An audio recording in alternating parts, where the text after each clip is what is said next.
3 GS के paper और एक ऑप्शनल को कवर करना प्लस सीसेट। हमारा टारगेट है पहले इन 1960 घंटों में 1200 घंटे इन्हें समर्पित करना। 1200 घंटों की जगह 1300 घंटे हो जाए तो भी कोई दिक्कत नहीं है, पर पहला टारगेट है जीएस के 3 पेपर। जी हां, जीएस के 3 पेपर की अगर हम बात करें, GS paper 1, GS paper 2, GS paper 3, अगर मैं इन पेपरों को मैक्सिमम टाइम देना चाहूं, मैक्सिमम, तो भी इन पेपरों को ज्यादा से ज्यादा, वैसे इस पहले पेपर को 250 घंटे ही हो सकते हैं, 300 घंटे, 300 घंटे और 300 घंटे बांट देते हैं। महोदय ऑप्शनल पूरा कवर मत करिए, ऑप्शनल का एक पेपर तो कवर कर लीजिए।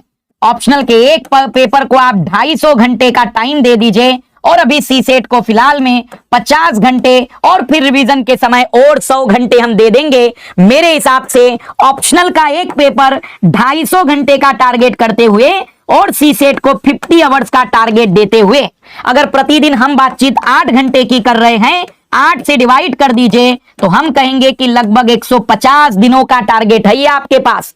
150 दिन का मतलब होता है आज से कहानी की शुरुआत करिए तो आपके पास है अक्टूबर, नवंबर, दिसंबर, जनवरी और फरवरी। तय करिए 28 फरवरी को दयन करेंगे इन तीनों चीज और ऑप्शनल का। अगर 28 फरवरी को तुम्हारे अंदर काबिलियत है और सच में जुनून है तो दिखाइए अपने इस लक्ष्य को पूरा करने का।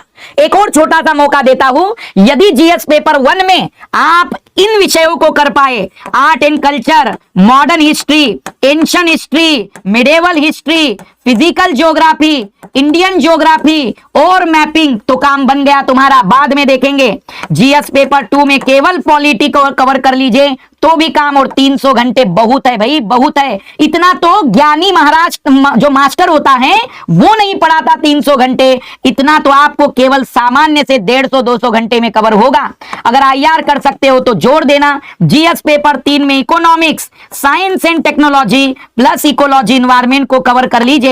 यहां समय बच जाए तो ऑप्शनल का दूसरा पेपर कवर कर लेना, यहां समय बच जाए तो सीसेट को यूज कर लेना। तो पहला टारगेट है फरवरी तक का, जिसमें हमें 3 जीएस के पेपर और ऑप्शनल का एक पेपर विद सीसेट की कुछ तैयारी के साथ आगे बढ़ना है। यह 28 फरवरी तक का हमारा लक्ष्य